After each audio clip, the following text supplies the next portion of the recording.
So right now, EA is publicly traded, and once this deal goes through, they'll be a privately held company. And these private investors are, to put it bluntly, really bad. It's Affinity Partners, which is Jared Kushner's private investment firm. Jared Kushner is married to Ivanka Trump, who is Donald Trump's daughter. The PIF, which is the Public Investment Fund of Saudi Arabia. This is the country's sovereign wealth fund. And also Silver Lake. So these are some extremely conservative groups, and obviously that is a huge cause for concern. It makes me deeply worried about the future of The Sims with EA now being owned by such a conservative group. I mean, imagine you go to work one day and all of a sudden, surprise announcement that Jared Kushner owns your company, and then you also have to fear for your job at the same time. Oh, it's horrible. And this also raises the moral dilemma of, do we want to continue playing and supporting a game that is owned by such awful people? And it just disgusts me to think of Jared Kushner getting his grubby little hands on our game. 通勤通学中の皆様、おはようございます。ブクターの世界一時事ニュースのお時間です。さあ、本日はですね、一本のゲームからの話題になります。今回ですね、エレクトロニックアーツの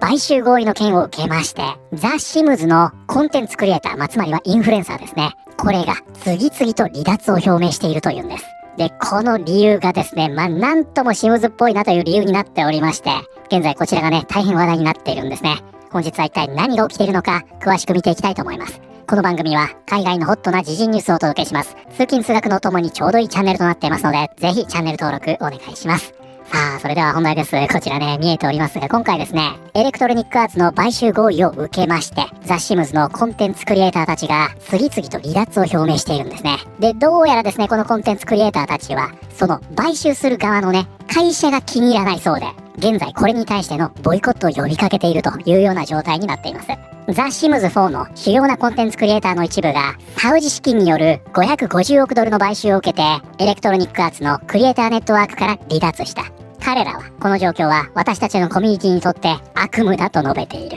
ね、この買収劇は悪夢だと。ザ・シムズ4の主要コンテンツクリエイターの一部がエレクトロニックアーツクリエイターネットワークからデパーチャーすることを発表した。これは同社がサウジ資本による550億ドル規模の買収を受けることになった直後の出来事である。ということでこちらですね、departure とあります。こちらが本日のキーワードになります。depart 特に旅行などで出発すること。ということでこちらね、depart というのは出発するという意味になるんですね。こちらね、動詞になりますが、先ほどの departure っていうのはこの名詞形ということになりますね。空港でよくこの表示見るでしょう。あれです。なんですが今回はですね、こちらになるんですね。いつもの活動や予定していた行動から離れることということでね、こちらの depart というのは離脱するという意味になるんですね。この離脱する、出発する、ニュアンスはね、離れるという部分で共通していますので、かなりね、理解しやすいんじゃないかなと思います。で、離れるというとね、leave っていう単語がどちらかというとメジャーなんじゃないかなと思いますが、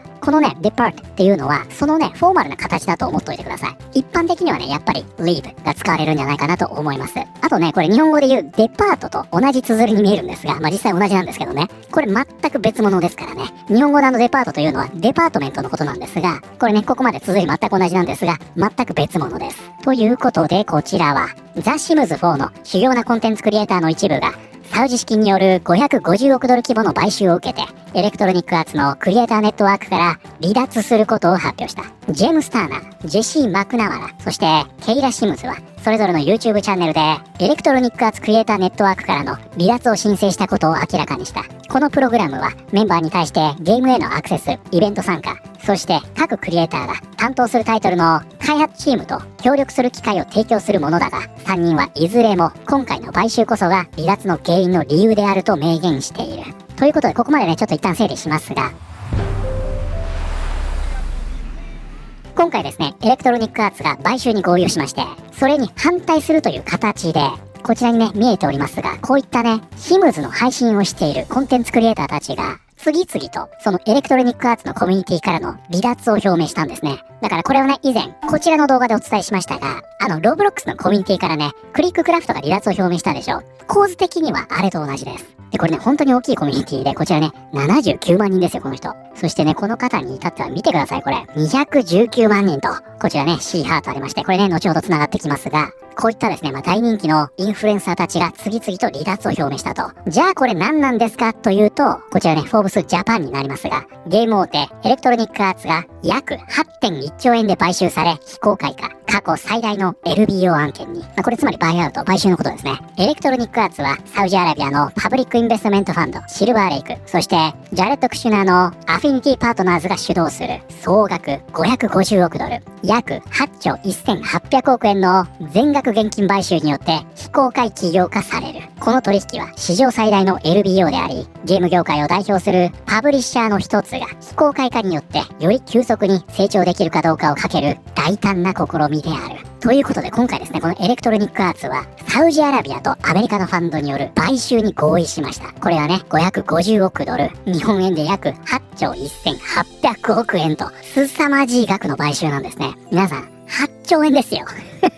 こういった買収になりましたと。じゃあシムズっていうのがどういったゲームなのかと言いますと、こちらですね。ザ・シムズ4は2014年9月2日に発売されたシミュレーションゲーム。ザ・シムズシリーズの第4作目にあたる。開発元はマクシス、販売元はエレクトロニックアーツということで、これね、もともとシムシティというゲームありましたね。あれの派生版です。つまりシムシティというのは街をね、作るというシミュレーションでした。そしてこのシムズはその中に住む人々の生活をシミュレーションする。そういった位置づけのゲームなんですね。そしてね、このゲームというのはここにありますが、クリア表現の先駆けとなったんだと。それがね、ここに記事化されているんですが、このシムズというのは人々の生活をシミュレーションする。そして様々な人の生活というのを余すことなく表現する。こういったコンセプトになってるわけですよ。ですので非常にね、多様性に富んでいるわけです。そしてこれがクリアゲームの先駆けとして発展してきたと。なんですが、ご存知だと思いますが、サウジアラビアというのは LGBT 厳禁なんですね。ご法度なわけですよ。同性愛なんてもってのほかと、そういった国ですので、それに懸念を示したインフルエンサーたちが今回の買収に反対し、このコミュニティから離脱、ボイコットを呼びかけていると、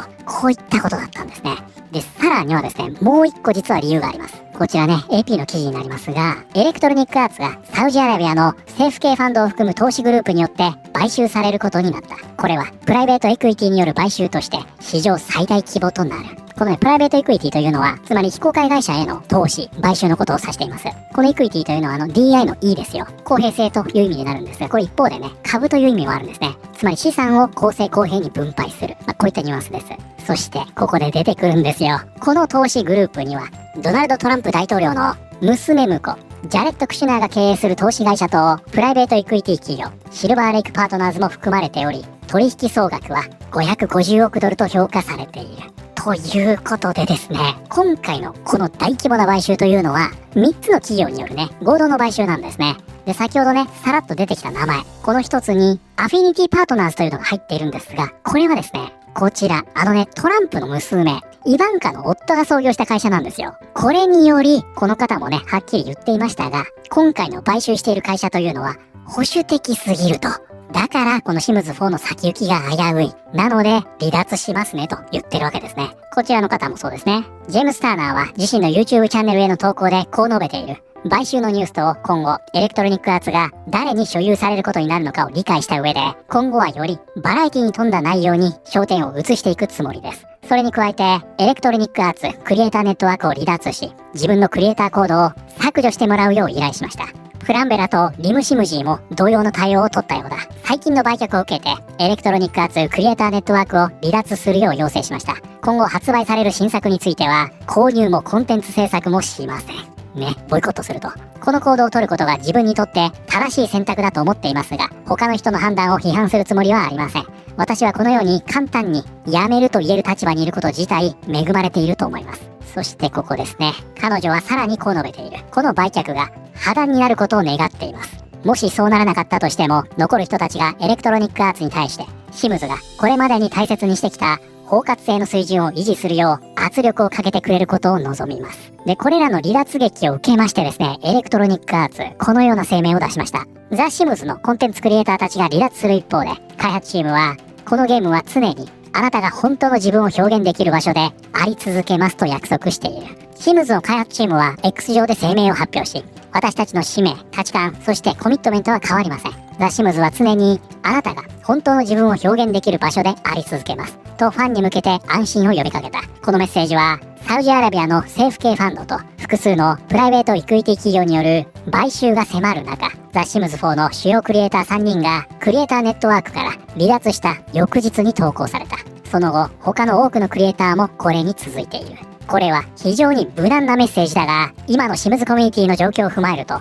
特別な意味を持つ。シムズはクリアのアイデンティティや関係性を認めてきたことによって進歩的なゲームとして確固たる評判を築いてきた。その姿勢は言葉だけでなく行動にも裏打ちされている。例えば2022年のマイウェディングストーリーズ拡張パックでは、エレクトロニックアーツは同性婚の要素を削除する代わりにLGBTQ+ を禁止する法律を持つ国では発売しないという決断を下している。ということで、やはりね、ここからもわかる通り、このザ・シムズというのは非常にね、この多様性と包括性を大切にしてきた。つまりこの代名詞となるようなゲームだったんですね。そして今回の離脱劇がありまして、改めてね、シムズは常にあなたが本当の自分を表現できる場所であり続けますと宣言したと。となるとですよ、この状況だけを見ればね、こういったインフルエンサーたちがはしごを外されたように見えるでしょう。これでも実際はね、このシムズ4が今後ね、どういう風に変わっていくのか。問題はね、これじゃないんだというのを、この方の動画のコメント欄でもそうなんですが、多くの人が指摘しています。このね、シムズコミュニティ、この公式の声明というのを伝えているんですが、ここのコメント欄でも指摘している方いまして、これは何の問題解決にもなっていません。このゲームを離れている人たちは、将来の変化の可能性を心配しているのではなく、自分たちのお金がどこに流れていくのかを懸念しているんですと。これなんですよね。つまり今回のね、インフルエンサーたちはかなり早まった決断をしたように見えていますが、実際ね、このシムズというのがどういう風に変わっていくのか、そこはね、実は問題じゃないんですよ。今後ね、落としていくお金というのが、サウジアラビアやトランプ一家に入ってしまう。保守層を潤す片棒を担ぐわけにはいかないと。こういうことなんですね。サウジアラビアが自分たちの所有する会社のゲームに LGBTQ を入れるのを本当に許すと思いますか？それはかなり疑わしい。今、私たちの国で何が起きているのかを考えてみてください。それに、ジャレット・クシュナーのギフは誰ですか？行間を読んでください。私たちは、あなたを買った人たちを全く信用していません。嘘はつかないでほしいです。この方ね、まさにレインボーフラッグを掲げていますが、